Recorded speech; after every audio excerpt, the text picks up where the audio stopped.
আমি যেহেতু অন্নপূর্ণা ভান্ডারের ৩,০০০ টাকা করে প্রতি মাসে পাচ্ছি, মানে আমার মাসিক একটা ইনকাম ফিক্সড হয়ে গেছে যে আমি মাসে ৩,০০০ টাকা করে পাবো। আমার স্বামী যে খুবই দৈনন্দিন পরিশ্রম করে, পরিশ্রমের মাধ্যমে যে পয়সা ইনকাম করে, সে আমাকে বলল আমি তোমাকে ২০,০০০ টাকা দেবো এবছর দুর্গাপুজোতে তুমি যদি কোনো একটা ব্যবসা স্টার্ট করতে চাও। আমার বহুদিন ধরে ইচ্ছা ছিল আমি একটা কোনো ব্যবসা চালু করি। তো আমার স্বামী এবং আমি পরামর্শ করে ৩,০০০ টাকা যেহেতু আমি প্রতি মাসে পাচ্ছি, সেহেতু আমার স্বামীর একটা ভরসা হয়েছে, আমার পরিবারের একটা ভরসা হয়েছে। টাকাটা যদি আমি ব্যবসা করে না তুলতেও পারি, তবু টাকাটা প্রতি মাসে যেহেতু ঢুকছে ৩,০০০ টাকা করে, সেটা একটা গ্যারেন্টি হিসেবে কাজ করছে। সেই লক্ষ্মী ভান্ডারের ৩,০০০ টাকার উপর ভরসা করে আমার স্বামী আমাকে ১,০০০ টাকা দিয়েছে। এইরকম কথাটা কালকে আমাদের দোকানে এসে আমাদের প্রতিদিনের একজন কাস্টমার, যিনি আমাদের দোকান থেকে কেনাকাটা করে, উনি আমাকে জিজ্ঞেস করলেন আমি কি ২০,০০০ টাকা নিয়ে ব্যবসা স্টার্ট করতে পারি। এই ইউটিউব চ্যানেল ছাড়াও আমার একটা ছোট ব্যবসা আছে, যেখানে আমার দিনের বেশিরভাগ সময়টাই যেখানে আমি কাটাই। আমি প্রথমেই ওনাকে বলেছিলাম, দেখুন ২০,০০০ টাকাটা অনেক বড় একটা অঙ্ক, আপনি যে কোনো মূল্য নিয়ে কিন্তু ব্যবসা স্টার্ট করতে পারেন। ব্যবসা করার যদি মেন্টালিটি যদি থাকে, মানসিকতা যদি থাকে, আপনি এক্ষুনি শুরু করতে পারেন যে কোনো ধরনের ব্যবসা। অন্নপূর্ণা ভান্ডারে যে ৩,০০০ টাকা করে পাচ্ছে, সেটা খুবই একটা ভালো জিনিস। প্রতি মাসে মাসে আপনার কাছে ৩,০০০ টাকা করে ঢুকছে, সেই টাকাটাকে আপনি কোনো একটা জায়গায়, ভালো জায়গায় কিন্তু ইনভেস্ট করতে পারেন। যেহেতু ৩,০০০ টাকা করে মাসে মাসে আপনার অ্যাকাউন্টে ঢুকছে, আপনার পরিবারের মানুষজনও কিন্তু ওই টাকাটা যেহেতু গ্যারেন্টি হিসেবে কাজ করছে, পরিবারের কাছ থেকে টাকা নিতে পারেন। ম্যাডামকে যেহেতু ২০,০০০ টাকা ওনার বাড়ি থেকেই দিয়ে দিয়েছে, ওনার স্বামী দিয়েছেন ব্যবসা করার জন্য। উনি আমাকে জিজ্ঞেস করছিলেন যে আমি কি ব্যবসা করব। তো আমি ওনাদের জিজ্ঞেস করলাম আপনারা কি কোন ধরনের ব্যবসার কথা ভেবে রেখেছেন। তো ওনারা বললেন যে কাপড় ব্যবসা করবেন। কাপড় ব্যবসা কিন্তু খুবই একটা ভালো এবং লাভজনক একটা ব্যবসা। আমাদের সমাজে এখনো শাড়ির কিন্তু একটা বড় ভূমিকা আছে, এবং শাড়ি কিন্তু প্রতিটা অনুষ্ঠানে, আচার অনুষ্ঠানে কিন্তু লাগে। গিফটের মাধ্যমে দেওয়া বলুন, কিংবা যে কোনো অনুষ্ঠান বাড়িতে কিন্তু সেটা কাজে লাগে। নিত্য প্রয়োজনীয় পরিধানের জন্য কিন্তু সেটা কাজে লাগে। কাপড় ব্যবসা কিন্তু আপনি চোখ বন্ধ করে স্টার্ট করতে পারেন, এবং কাপড় এমন একটা জিনিস যেটা যে কোনো জায়গা থেকে কিন্তু মহিলারা নিয়ে যেতে পারে যদি সেটা পছন্দের তাদের হয়। তো কিছু জায়গা আছে যে জায়গাগুলো কিন্তু কাপড় ব্যবসার জন্য খুবই ভালো, যেখান থেকে আপনি কিন্তু কাপড় তুলতে পারেন। যেমন একটা জায়গা হচ্ছে, সবাই আমরা জানি, ফুলিয়া।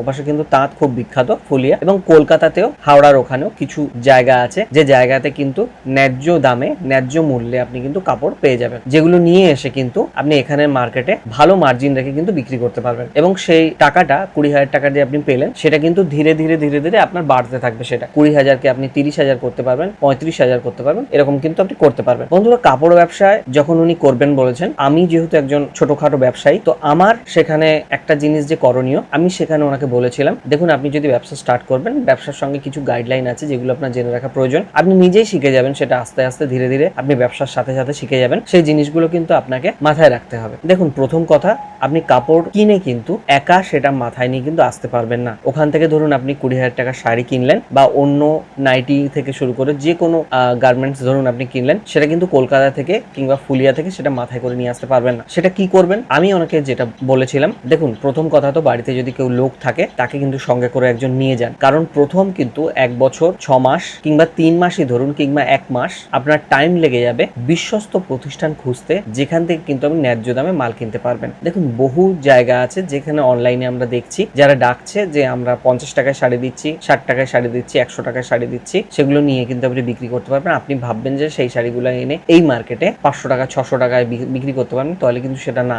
১০০ টাকার যে শাড়িটা, সেটা কিন্তু আপনি ১৫০ টাকায় বেচতে পারবেন, এরকম একটা মাথায় ধরে চলুন। তার মধ্যে আপনার কিন্তু সমস্ত রকম খরচা আছে, সেখানে কুলির খরচা থেকে শুরু করে আপনি যদি ট্রান্সপোর্টে আনেন, ট্রান্সপোর্টের খরচা আছে। তারপর শাড়ি কিন্তু মাঝখান দিয়ে ধরুন ড্যামেজের একটা ভয় থাকে। যেখান থেকে নেবেন প্রোডাক্ট, যেখান থেকে নেবেন সেখান থেকে কিন্তু ভালোভাবে কথা বলে আসবেন তারা সেই প্রোডাক্টগুলো রিটার্ন নেবে কিনা। এবং যদি বলে বিল সমেত রিটার্ন নেব, তাহলে কিন্তু বিলটা গুছিয়ে রাখবেন। এমন না যে আসলাম, বিলটা কোথাও ফেলে দিলাম আর মালগুলো তাকে ঢুকিয়ে রাখলাম। যদি তারা বিল দেখে যদি মাল নেয়, তাহলে কিন্তু বিলটা গুছিয়ে রাখবেন। আরেকটা যেটা কথা, সমস্ত জায়গায় কিন্তু দাম সমান নয়, আর সমস্ত জায়গায় প্রোডাক্ট ও কোয়ালিটি কিন্তু সমান নয়। এমন একটা প্রতিষ্ঠান আপনাকে খোঁজ করতে হবে প্রতি মুহূর্তে, প্রতিনিয়ত, যে প্রতিষ্ঠান আপনাকে ন্যায্য দামে, ন্যায্য মূল্যে কিন্তু ভালো কোয়ালিটির জিনিস যাতে দেয়। তাদের দাম ওপর নিচে ওঠানামা করবেন না। আপনার যারা কাস্টমার আছে, যারা আপনার কাছ দিয়ে কিনবেন, যারা আপনার উপর ভরসা করবে, প্রথম কাজ হচ্ছে তারা যদি ভরসা পায় যে এই দোকানটা ছোট, কম মাল আছে, কিন্তু এখানে জিনিস কিনছি মানে এখানে একটা সিওরিটি আছে, সেটা থেকে কিন্তু আপনাকে লক্ষ্য রাখতে হবে। দ্বিতীয় একটা সব থেকে বড় জিনিস হচ্ছে যে,